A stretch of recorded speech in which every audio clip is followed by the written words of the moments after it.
وہ نہیں چاہتا کہ ایک فرد بھی جو ہے ہلاک ہو، بلکہ وہ چاہتا ہے کہ سب کی توبہ تک نوبت پہنچے۔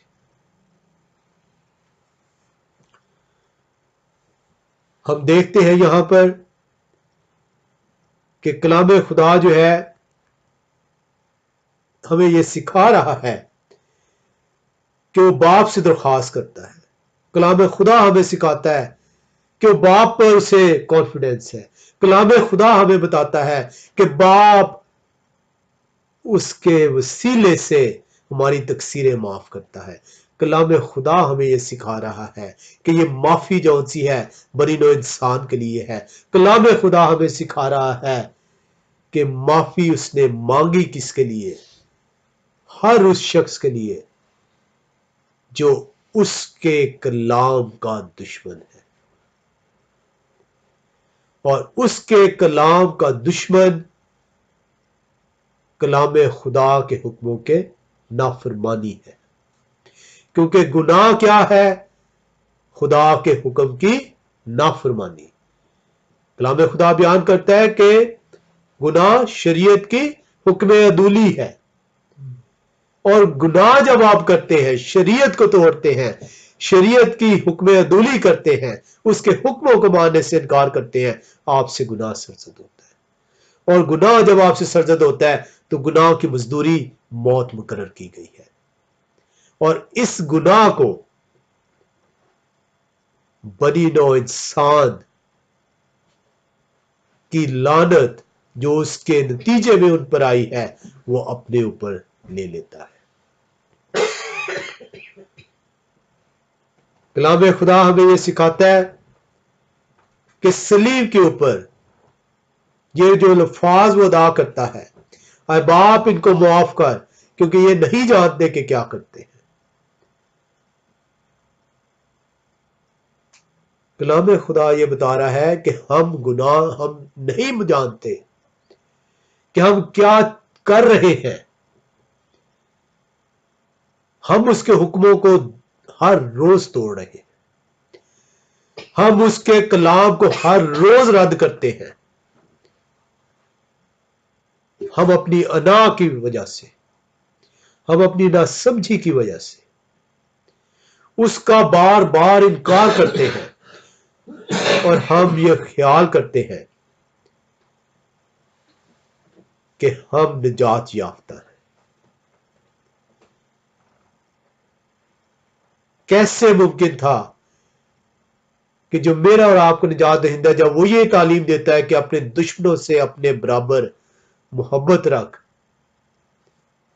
وہ بنی نوع انسان کو اب جب وہ اس مقصد کو پورا کرنے کو ہے، اس جان کنی کی حالت میں ہے، صلیب پر کھینچا ہوا ہے، اس محبت کو، اس فرمان کو چھٹلا دے۔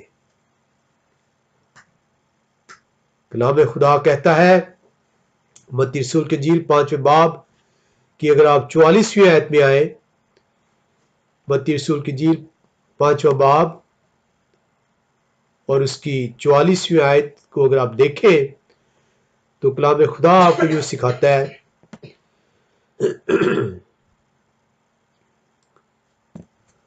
لیکن میں تم سے یہ کہتا ہوں کہ اپنے دشمنوں سے محبت رکھو اور اپنے ستانے والوں کے لیے دعا کرو۔ کیسے ممکن تھا کہ وہ پیغام جو اس نے اپنی زمینی زندگی میں دیا، اب اس پیغام کو جب وہ ستایا جا رہا ہے، جب اس سے دشمنی کی جا رہی ہے، اس کو وہ جھٹلا دے۔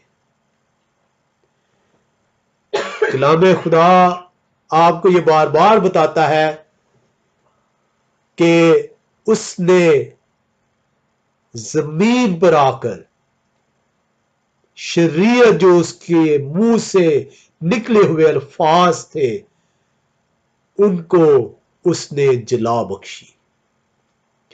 He glorified it۔ اس نے عملی نمونہ پیش کیا۔ اس نے صرف کہا نہیں، یہ میری اور آپ کی طرح صرف اچھے الفاظ ادا کر دینا،